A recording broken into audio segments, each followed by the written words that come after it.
పాత రోజుల్లో సార్ ఒక 40-50 ఏళ్ల క్రితం ఈ రజాకారుల కన్నా ముందు పరిపాలన ఉన్నప్పుడు రజాకారులు అనుకున్నప్పుడు అనుకుంటా బహుశా చదువుకోవాలంటే వెళ్ళి వాళ్ళ దగ్గర నుంచొని వాళ్ళ కాళ్ళకి దండం పెట్టి నేను చదువుకుంటాను నాకు పర్మిషన్ ఇవ్వండి అని అడగాల్సి వచ్చి ఉండేదంట. ఎందుకంటే వాడు వద్దనేటోడు, ఎందుకంటే వాడు చదువుకుంటే వాడిని దొర అంటూ పేరు పెట్టి పిలుస్తాడు.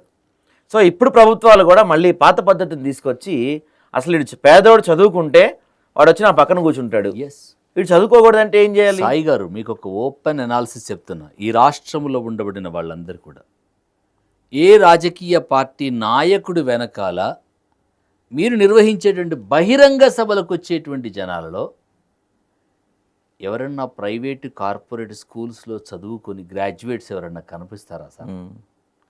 మీ అనునాయులుగా అనుకోబడినటువంటి వాళ్ళు మీ వెనకాల అడుగులకు మడుగులొత్తేటువంటి ఆ జనం ఎవరైతే ఉన్నారో, అనుచర జనం అయితే ఎవరు ఉన్నారో వాళ్ళెవ్వరు కూడా ప్రైవేట్ కార్పొరేట్ స్కూల్లో చదువుకున్న వాళ్ళు కాదు.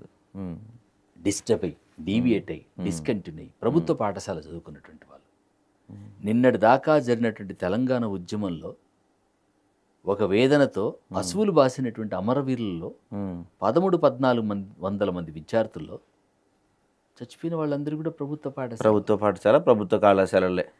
7.5-8 దశాబ్దాలు జరిగినటువంటి మావో ఉద్యమంలో కూడా అడవులు పట్టుకొని బందుకులను భుజానికెత్తుకొని అసువులు బాసినటువంటి ఆ నక్సలైట్లు మావోయిస్టులందరూ కూడా ప్రభుత్వ పాఠశాల వాళ్ళే.